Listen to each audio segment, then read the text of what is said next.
અમદાવાદના એક શાંત વિસ્તારમાં રહેતા હતા વિશાલ અને તેની પત્ની નિશા. લગ્નને 4 વર્ષ થયા હતા. શરૂઆતના દિવસો ખૂબ જ ખુશીમાં પસાર થયા હતા. પણ છેલ્લા 2 મહિનાથી વિશાલમાં અચાનક બદલાવ આવ્યો. તે દરરોજ સાંજે મોડો ઘરે આવતો. ફોન પર પાસવર્ડ મૂકી દીધો હતો.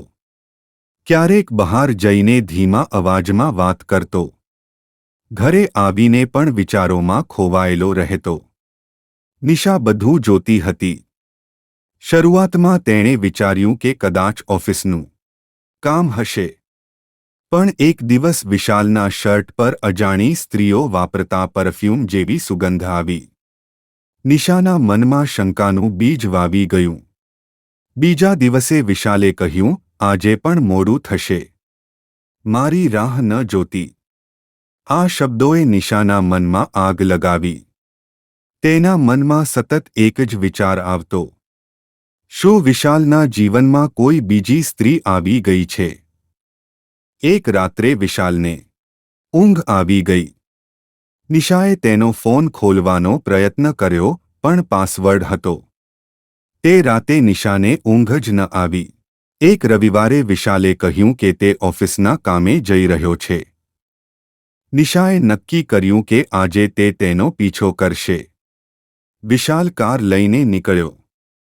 નિશા ઓટોમાં પાછળ ગઈ. થોડીવાર પછી વિશાલ એક હોસ્પિટલ પાસે રોકાયો. નિશાએ દૂરથી જોયું. એક મધ્યવયની સ્ત્રી બહાર આવી.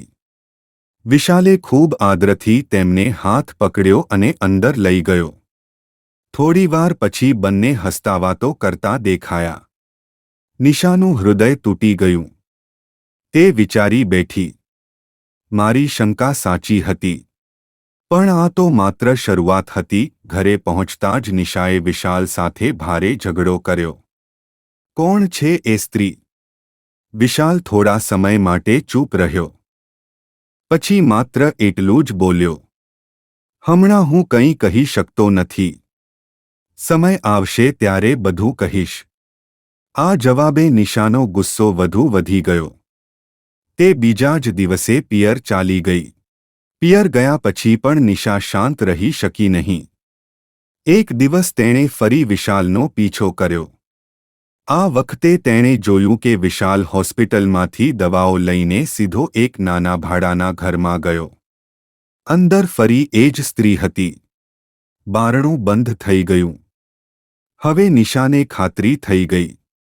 વિશાલ મને દગો આપી રહ્યો છે. તેણે છૂટાછેડાના કાગળ તૈયાર કરાવી દીધા. છૂટાછેડાના કાગળ લઈને નિશા સીધી વિશાલ પાસે પહોંચી. એ જ સમયે હોસ્પિટલમાંથી ફોન આવ્યો. વિશાલનો ચહેરો ફિક્કો પડી ગયો. તે દોડતો હોસ્પિટલ ગયો.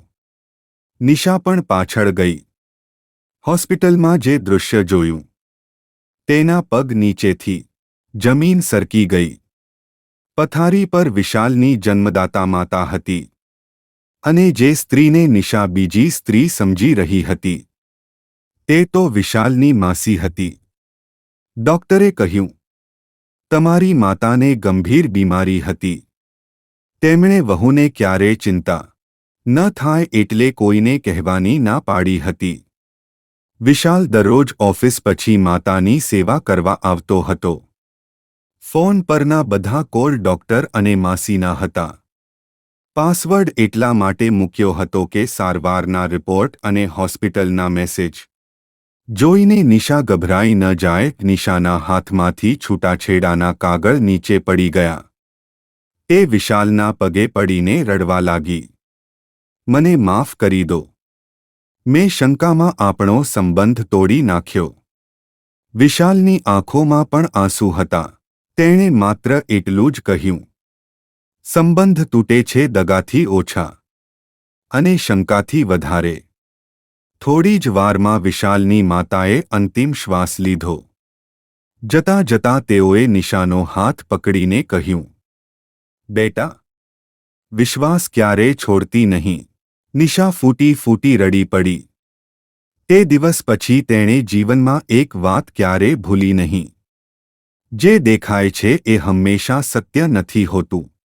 અમારી કહાની પસંદ આવી હોય તો લાઈક ફોલો જરૂર કરો.